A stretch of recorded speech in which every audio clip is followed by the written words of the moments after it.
بسم الله الرحمن الرحيم. الحمد لله رب العالمين وصلى الله تعالى وسلم على نبينا محمد وعلى آله وصحابته أجمعين.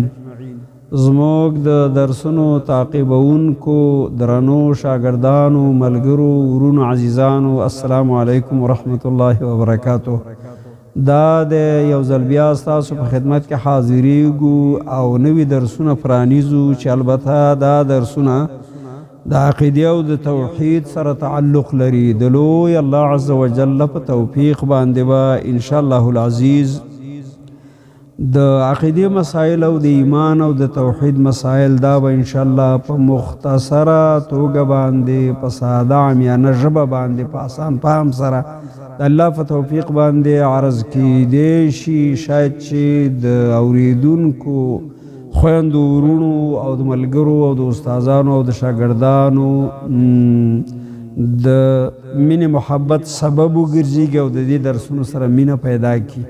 الله عز وجل دې موږ کې اخلاص راولي. دا د بلا تاخیر د الله عز وجل په فضل و کرم باندې په الاصول الثلاثه د امام محمد التمیمی رحمه الله چې کوم مشهور کتاب د اصول ثلاثه په هغې باندې شروع کوو. بسم الله الرحمن الرحیم. امام محمد التمیمی رحمه الله فرمایي اعلم رحمك الله، پوه شه الله دې در باندې ورحمیږي، انه یجب علینا تعلم 4 مسائل، چې په موږ هر مسلمان باندې د څلورو خبرو زده کړه لازمي ده. الاولى لومړی مسئله العلم، حصول د علم شرعي، حاصلول د علم شرعي په هر مسلمان باندې لازم دي.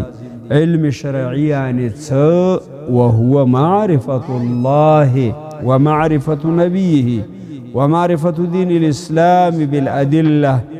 د شرعي علم نه مراد د الله پیژندګلو ده، د الله د نبی محمد صلی الله علیه وسلم پیژندنه ده.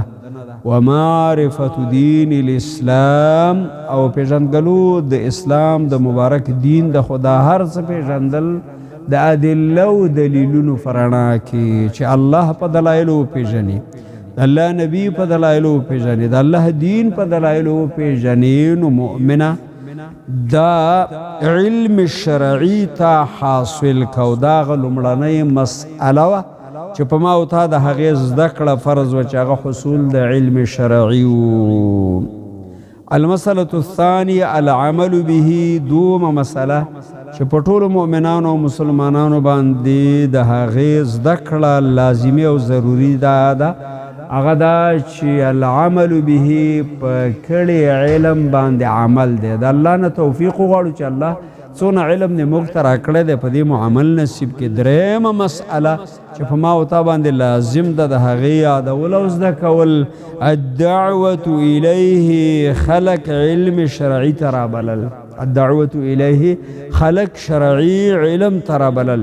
څلورمه مسئله چې په هر مسلمان باندې هغه لازم او ضروري ده هغه الصبر علی الاذى فيه، د الله د دین نه د خبرولو په لاره کې د حصول علم د حاصلولو په لاره کې تکلیفونه برداشت کول دي. نو الله توفیق نصیب کړي د ټولو موږ په ننني درس کې دا زده کړه چې شرعي علم به حاصلو، په علم باندې چې لاس تراشي عمل بکو او خلق بدی دین او ایمان او علم ترابلو او په دې باره کې به زحمتونه کړاوونه او دارنګ مصارف او د وخت لګونه او ځان ستړي کونه دا ټول هر څه به برداشت کوو. الله دې اول ماته او بیا ټولو ته توفیق نصیب کاندي. امین یا رب العالمین.